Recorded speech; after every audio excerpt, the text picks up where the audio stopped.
ओम।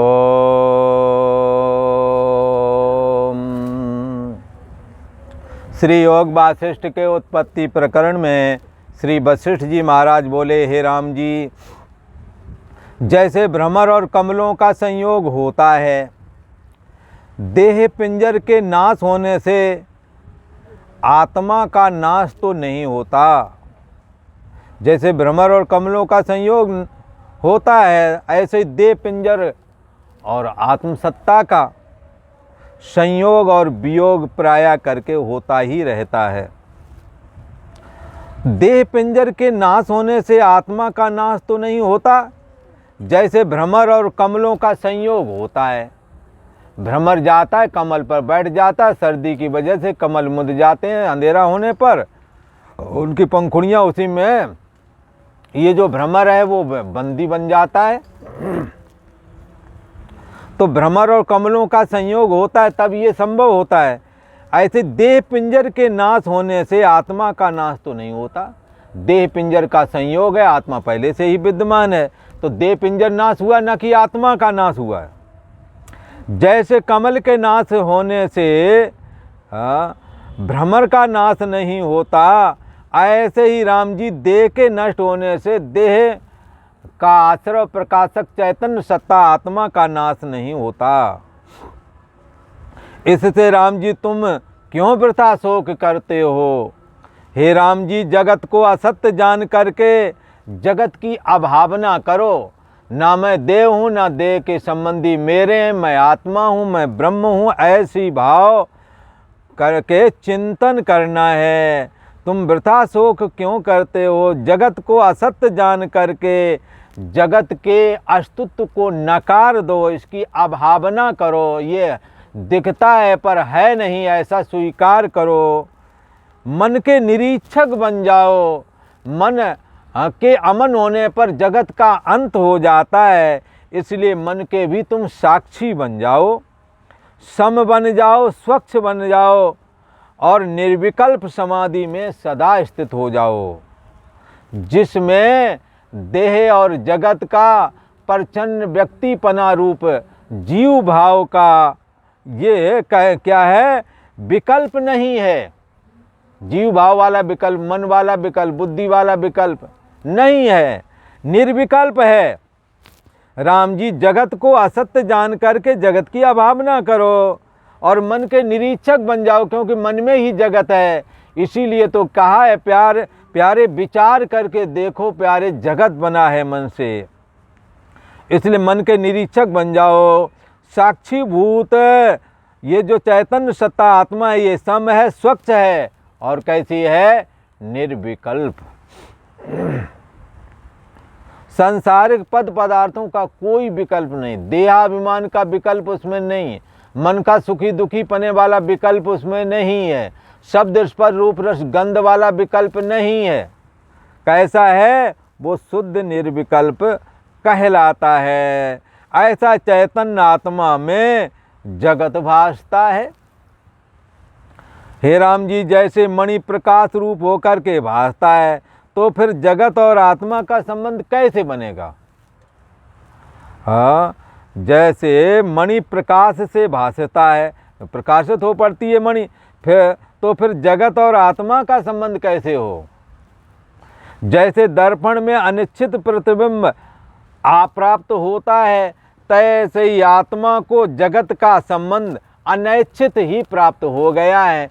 जैसे भंवरा कमल के ऊपर बैठा था कि दिन ढल गया और कमल की पंखुड़ियाँ उसमें मुद गईं, लीन हो गई, बंद हो गई, उसमें भंवरा बंद हो गया।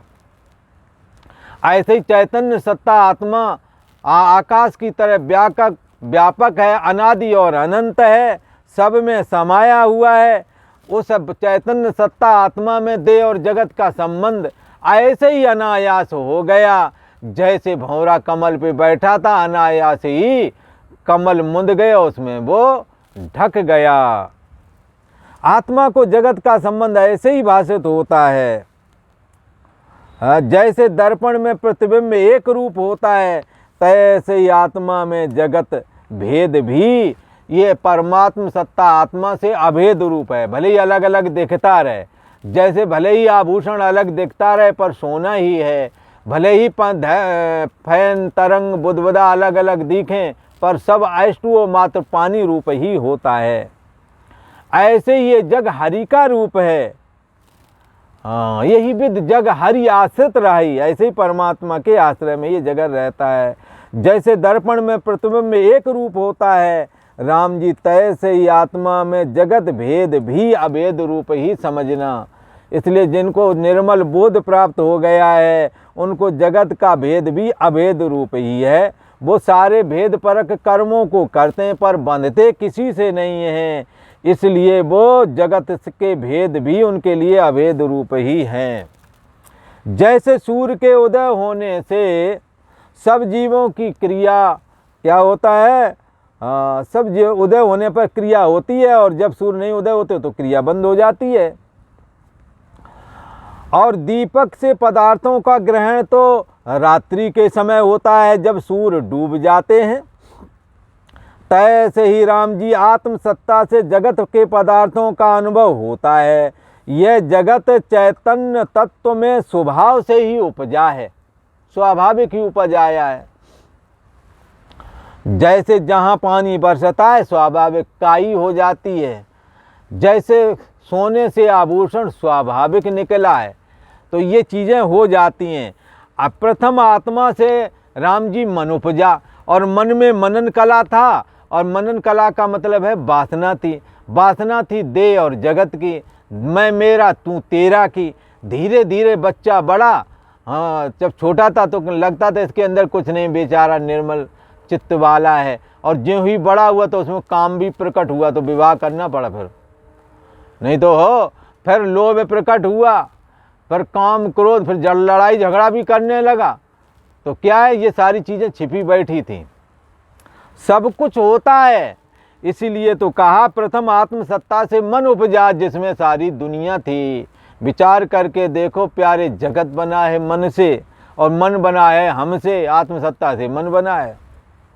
और उससे यह जगत आत्मा से सर्वप्रथम मन उपजा और फिर उससे ये सारा का सारा जगत जाल बुन गया।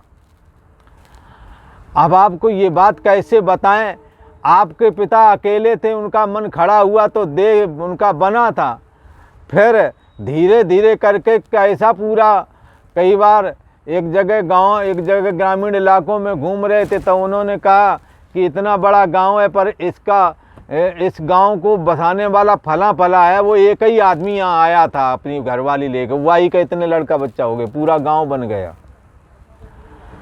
तो क्या है, पहले मन उपजा था, पहले तो वो आदमी था, फिर क्रम से सब उपजे और सब अलग अलग। सब क्यों अलग अलग? क्योंकि सबकी वासनाएं अलग अलग हैं। उसी से ये सारा जगत जाल हो गया। पूर्व में स्वयंभू मन और शत्रुपा से सारी सृष्टि हुई है।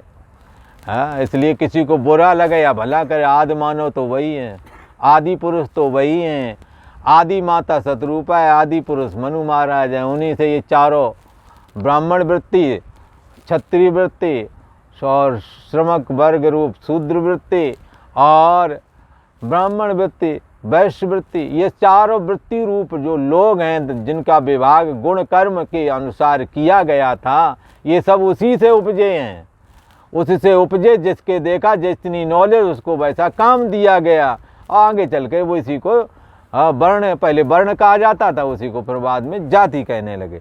इसलिए वर्ण आश्रम धर्म, हाँ, जो ये आचार संहिता के अंतर्गत सनातन की आता है कि फिर आश्रम ब्रह्मचारी, गृहस्थ वानप्रस्थ सन्यासी, और इसी प्रकार से ब्राह्मण क्षत्रिय वैश्य शूद्र।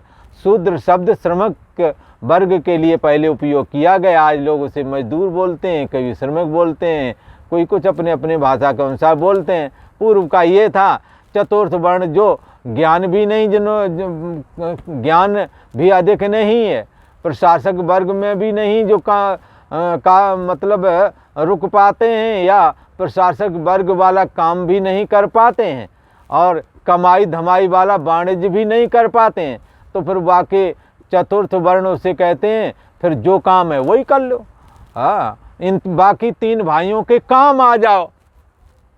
तो काम आ जाओ का मतलब है अब तुम्हारे 4 बच्चे हों और 4 बच्चों में अब 4 बच्चों में कोई घर का काम तो करने वाला चाहिए ना, सभी बाबूजी बन जाओगे का, या सभी बन जाओगे वह ज्ञान प्रदान ब्राह्मण और कोई आ गया तो भाग खड़े हो गए सब परिवार छोड़ के, जान बचा के तो महिलाएं लूट ले जाएंगे कोई और, जैसे मुस्लिम आक्रांताओं के समय हुआ था। कोई प्रशासक टाइप का दब के मुकाबला करने वाला चाहिए, उसके पीछे बाकी 3 खड़े हो जाते हैं। ये चारों एक दूसरे के पूरक हैं। जब काम इनका नीचे वालों को रुकता तो इन तीनों को खड़ा होना चाहिए, जब ब्राह्मण को रुकता तो ये तीनों खड़े होते हैं, और क्षत्रिय का रुकता फिर चारों लट्ठे लेके खड़े हो में, तो सामने वाले को भगाना भी तो है ना, नहीं तो उपद्रव करेंगे। हाँ, इसलिए ये चीज़ें चारों समाज को चलाने के लिए थे। पहले कोई थाना कचहरी नहीं थी, स्वयं सुरक्षा भी करते थे। तो क्या है ये सारा का सारा जगत जाल कैसे हो गया है, तो कहते हैं पहले मन से आत्मा, आत्मा से मन उपजा और उससे फिर यह जगत जाल रचा। उस मन ने वास्तव में आत्मसत्ता में आत्मसत्ता ही स्थित है, अपने आप में आत्मा स्थित है, अपनी महिमा में स्थित है। जैसे शून्य आकाश होता है, जैसे आकाश अपनी शून्यता में स्थित है, और उसमें ऐसे ही आत्मसत्ता में जगत स्थित है। सो ऐसे है जैसे आकाश में नीलिमा और इंद्रधनुष है, परंतु वह शून्य स्वरूप है आकाश ये वाला, परंतु वो चैतन्य आकाश तो शुद्ध चैतन्य स्वरूप है, अनादि और अनंत है। हे रामचंद्र, यह जगत चित्त में स्थित है और चित्त संकल्प रूप है। जब संकल्प का क्षय होता है राम जी, तब चित्त नष्ट हो जाता है, और जब चित्त नष्ट हुआ तब संसार रूपी कोहरा नष्ट हो जाता है, और निर्मल शरद काल के ये शरद काल के आकाशवत ये आत्मसत्ता प्रकाशित होने लगती है। वह चेतन मात्र सत्ता एक है, अजन्मा है, आदि मध्य अंत से रहत है। उससे जो स्पंद फुरा है वह संकल्प रूप हुआ, और वही प्रथम फुरना ब्रह्मा कहलाया और ब्रह्मा होकर के स्थित हुआ। उसने नाना प्रकार का राम जी ये जगत रचा है। उसी ब्रह्मा से मैं उसका मानसपुत्र वशिष्ठ होकर के प्रकट ब्रह्म विद्या के रूप में स्थित हूँ। यह वह कैसा है, ये ब्रह्मा भी औपाधिक दृष्टि से देखो तो शून्य रूप है, और यदि आत्म दृष्टि से देखो तो वह आत्मा ही है। मूर्ख बालक को सत्य रूप जगत भासता है, ये मूर्ख बालक को सत्य स्वरूप भासता है ये जगत। जैसे बालक को परछाई में बेताल भासता है, ऐसे ही जीवों को अज्ञानता से जगत भाषित होता है। जीवों को अज्ञानता के कारण देहाभिमान उत्पन्न होता है, और असत्य रूप ही जो ये देह और जगत है ये सत्य रूप होकर के भाषित होने लगता है। राम जी, जब सम्यक ज्ञान होता है तब ये देह और जगत का ज्ञान सब लीन होकर के केवल आत्मसत्ता ही शेष रह जाता है। जैसे समुद्र से तरंग उपज करके समुद्र में लीन होते हैं, राम जी तैसे ही आत्मा में जगत उत्पन्न होते हैं और फिर आत्मा में ही लीन हो जाते हैं। इति श्री योग वसिष्ठे आर्षे महारामायणे सप्तनवतितमः सर्गः अथ उत्पत्ति प्रकरणं समाप्तम। हरि ओम तत्सत। आज ये उत्पत्ति प्रकरण पूरा हुआ है। आगे से श्री योग वासिष्ठ के इस महाग्रंथ में स्थिति प्रकरण चलेगा, और आगे आपको स्थिति प्रकरण सुनने को मिलेगा। आज इतना ही। ओम।